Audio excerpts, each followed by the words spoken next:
वस्तु एवं सेवा कर के अगले अध्याय के बारे में आज इस व्याख्यान में बात करेंगे।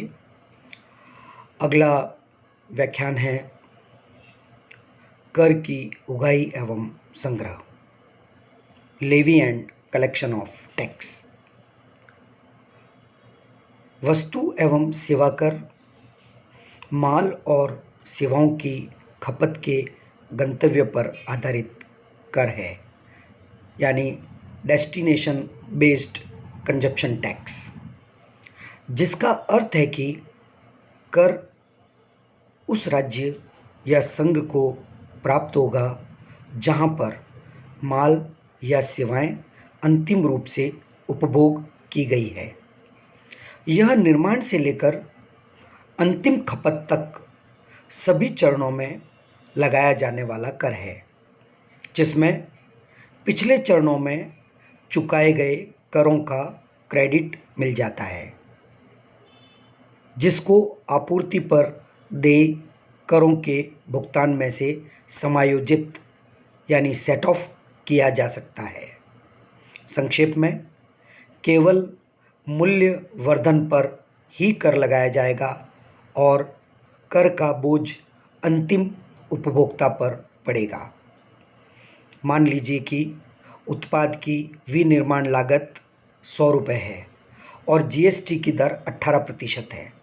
अगर उत्पादक इस उत्पाद की बिक्री रिटेलर को करता है तब वह 118 रुपये का बिल देगा। 100 रुपये वस्तु की लागत के, 18 रुपये जीएसटी का। अगला जीएसटी तब लगेगा जब उत्पाद रिटेलर द्वारा आगे उपभोक्ताओं को बेचा जाएगा। मान लेते हैं यदि रिटेलर इस उत्पाद को 150 रुपये की कीमत पर आगे उपभोक्ताओं को बेचता है तो जीएसटी 150 पर 18% की दर से लगाया जाएगा, जो कि 27 रुपये होगा और रिटेलर द्वारा उपभोक्ता से 150 प्लस 27 यानी 177 रुपये चार्ज किए जाएंगे। लेकिन ये 27 रुपये जो रिटेलर ने उपभोक्ता से वसूल किए हैं, उसमें से जो कर पिछले 100 रुपये पर दिया है वह उसे इनपुट टैक्स क्रेडिट के रूप में मिल जाएगा। यानी उपभोक्ता से उसने वसूल किए 27 रुपये, 18 रुपये की क्रेडिट ले लेगा और शेष रहे 9 रुपये उसे सरकार को चुकाना होगा। इस प्रकार केवल मूल्य में जो वृद्धि हुई है, 100 रुपये में उसने क्रय किया, 150 रुपये में उसने बेचा, 50 रुपये की मूल्य वृद्धि पर 18% की दर से 9 रुपये का कर बनता है, केवल वही उसे चुकाना है और सरकार को 27 रुपये का कुल कर मिल चुका है। 18 रुपये सरकार को मिले हैं जब प्रथम बार बिक्री हुई उत्पादक द्वारा रिटेलर को, और तत्पश्चात 9 रुपये अतिरिक्त मिले हैं जब रिटेलर ने यह बिक्री उपभोक्ता को की है।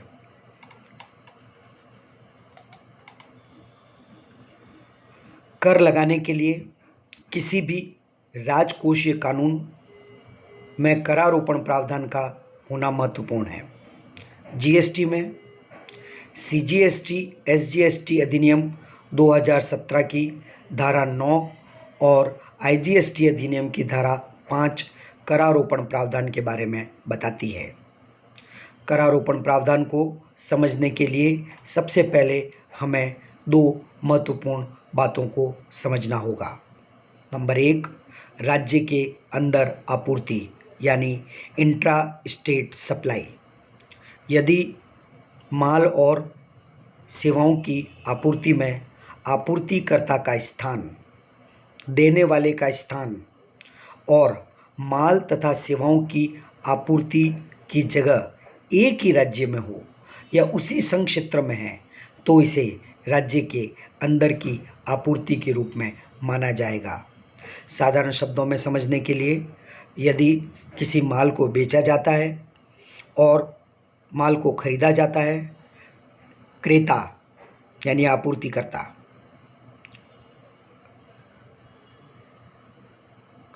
क्रेता यानी आपूर्ति प्राप्तकर्ता, विक्रेता यानी आपूर्तिकर्ता, यदि दोनों एक ही राज्य के अंदर माल को लेने और देने का कार्य करें तो इसे राज्य के अंदर की आपूर्ति माना जाएगा। दूसरे नंबर पर हमें पढ़ना है अंतरराज्य आपूर्ति, inter state supply of goods और सर्विसेज।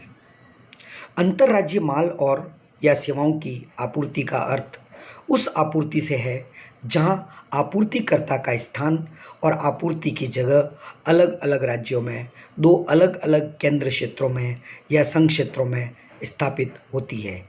यानी बेचने वाला, आपूर्ति करने वाला और क्रेता जिस स्थान पर उस माल या सेवा की आपूर्ति प्राप्त करता है वो दो अलग अलग राज्यों या दो अलग अलग केंद्र शासित प्रदेशों या दो अलग अलग डिफरेंट टेरिटरीज़ के अंदर हो, एक स्टेट हो सकता है, एक यूनियन टेरिटरी हो सकता है, तब हम इसे अंतर्राज्यीय आपूर्ति कहेंगे।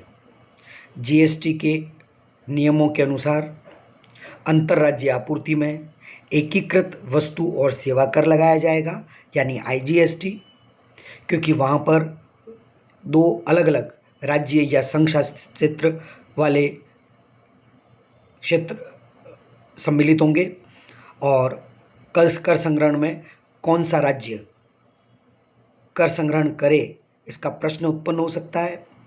इसी बात को ध्यान में रखते हुए यह नियम बनाया गया है कि जब राजस्थान के एक विक्रेता ने गुजरात के क्रेता को माल की आपूर्ति की है गुजरात में, तो इसे आईजीएसटी कर के अधीन माना जाएगा। तथा राज्य के अंदर की आपूर्ति में केंद्रीय वस्तु और सेवा कर सीजीएसटी और राज्य वस्तु और सेवा कर एसजीएसटी दोनों लगते हैं। एक और उदाहरण लेते हैं। यदि महाराष्ट्र में एक डीलर ने कर्नाटक में एक डीलर को 1 लाख रुपए के लैपटॉप बेचे हैं और मान लीजिए जीएसटी की दर 18% है, तो सीधे सीधे 1 लाख रुपए पर 18% से 18,000 रुपये का आईजीएसटी लगेगा। परंतु यहीं पर यदि महाराष्ट्र के एक डीलर ने महाराष्ट्र के ही दूसरे डीलर को लैपटॉप बेचा है तो दर वही है, इसमें 9,000 रुपये का सीजीएसटी लगेगा और 9,000 रुपये का एसजीएसटी लगाया जाएगा। अब हम बात करते हैं सीजीएसटी की उगाही एवं संग्रह, levy and collection of GST के बारे में। आईजीएसटी, सीजीएसटी और एसजीएसटी के सभी प्रावधान लगभग समान हैं। हम यहाँ पर उगाही एवं संग्रह से संबंधित कुछ प्रावधानों को डिस्कस करेंगे। सीजीएसटी अधिनियम 2017 की धारा 9(1) के प्रावधान और आईजीएसटी अधिनियम 2017 की धारा 5(1) के प्रावधान। सबसे पहले हमें यह जानना है वस्तुओं या सेवाओं या दोनों की राज्य के अंदर की सभी आपूर्ति पर सीजीएसटी लगाया जाएगा, जबकि माल या सेवाओं या दोनों की सभी अंतर्राज्यीय आपूर्तियों पर आईजीएसटी लगाया जाएगा। मानव उपभोग के लिए शराब की आपूर्ति पर सीजीएसटी लागू नहीं होगा, उस पर राज्य आबकारी शुल्क लगा रहेगा। मानव उपभोग के लिए शराब की आपूर्ति पर आईजीएसटी भी लागू नहीं होगा, उस पर भी राज्य आबकारी शुल्क लगता रहेगा।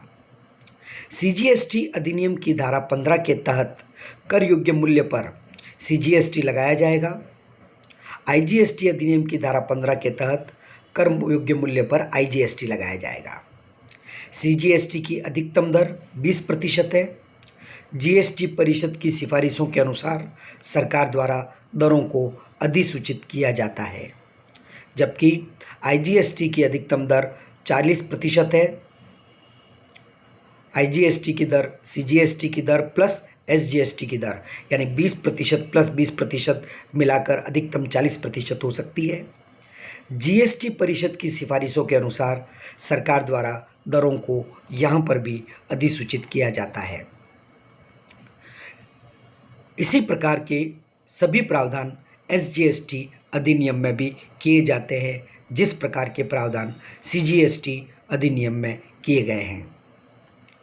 भारत में आयात किए गए सामानों पर भी एकीकृत कर यानी आईजीएसटी लगाया जाएगा और उसे कस्टम अधिनियम के नियमानुसार एकत्र किया जाएगा।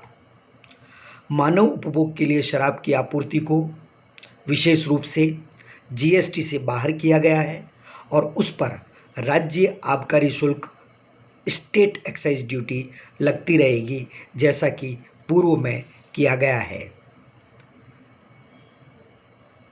कुछ और मदों पर भी इसी प्रकार के कुछ प्रावधान एग्जम्पशन के यानी जीएसटी से एग्जम्पशन के हैं, यानी जिन पर पूर्ववर्ती नियम लागू रहेंगे। वो इस प्रकार है। पेट्रोलियम आदि पर कर सीजीएसटी अधिनियम की धारा 9 उपधारा 2 और आईजीएसटी अधिनियम की धारा 5 उपधारा 2 में प्रावधान बनाया गया है। निम्नलिखित मदों की आपूर्ति पर, यानी हम पेट्रोलियम से संबंधित उत्पादों की बात कर रहे हैं, जीएसटी सरकार द्वारा अधिसूचित की जाने वाली तारीख से लगाया जाएगा और उसमें सम्मिलित है कच्चा petroleum, high speed diesel, motor spirit जिसको आमतौर पर हम पेट्रोल के रूप में जानते हैं, प्राकृतिक गैस नेचुरल गैस, विमानन टरबाइन ईंधन, एविएशन टरबाइन फ्यूल जिसको वाइट पेट्रोल के नाम से भी जानते हैं।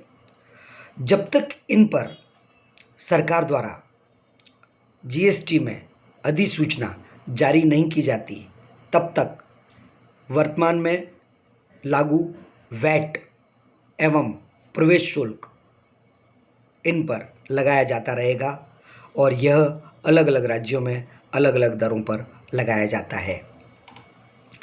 अब हम इस अधिनियम में जो विभिन्न स्लैब्स के तहत विभिन्न वस्तुओं के लिए जो कर की दरें निर्धारित की गई है, अधिसूचित की गई है, हम उनके बारे में बात करेंगे।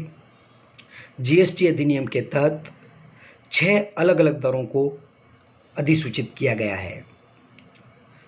अनुसूची 1 में वो वस्तुएं सम्मिलित की गई है जिन पर 5% की दर से कर लगाया जाएगा।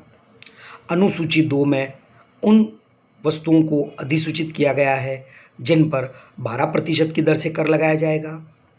अनुसूची 3 में उन वस्तुओं को अधिसूचित किया गया है जिन पर 18% की दर से कर लगाया जाएगा। अनुसूची 4 में उन वस्तुओं को सम्मिलित किया गया है जिन पर 28% की दर से कर लगाया जाएगा, जो वर्तमान में अधिकतम दर है। अनुसूची 5 में उन वस्तुओं को सम्मिलित किया गया है जिन पर 3% की दर से कर लगाया जाएगा। अनुसूची 6 में उन वस्तुओं को सम्मिलित किया गया है जिन पर 0.25% की दर से कर लगाया जाएगा। अनुसूची 1 में जिन वस्तुओं पर 5% की दर से कर लगाया जाएगा उनका विभाजन इस प्रकार होगा। आईजीएसटी, क्योंकि यह एक साथ लगाया जाता है, अंतर्राज्य आपूर्ति पर लगाया जाता है, इसकी दर 5% बनी रहेगी, जबकि सीजीएसटी आधा हो जाएगा, एसजीएसटी आधा हो जाएगा। सीजीएसटी 2.5% होगा और एसजीएसटी 2.5% होगा। यानी उपभोक्ता पर कर भार तो 5% ही होगा, परंतु उसमें से आधा सेंट्रल गवर्नमेंट के हिस्से में जाएगा और आधा स्टेट गवर्नमेंट के हिस्से में जाएगा। हम इसी प्रकार समझ सकते हैं, अनुसूची 2 में जो 12% की दर से कर लगाया जाता है, आईजीएसटी में 12% रहेगा, जबकि सीजीएसटी में यह 6% होगा और एसजीएसटी में भी 6% होगा।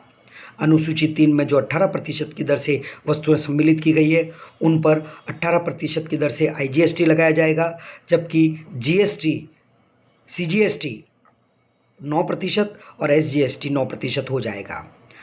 अनुसूची 4 में जो 28% की दर दी गई है, आईजीएसटी के लिए 28% रहेगी, एसजीएसटी के लिए 14% और एसजीएसटी के लिए भी वो 14% हो जाएगी।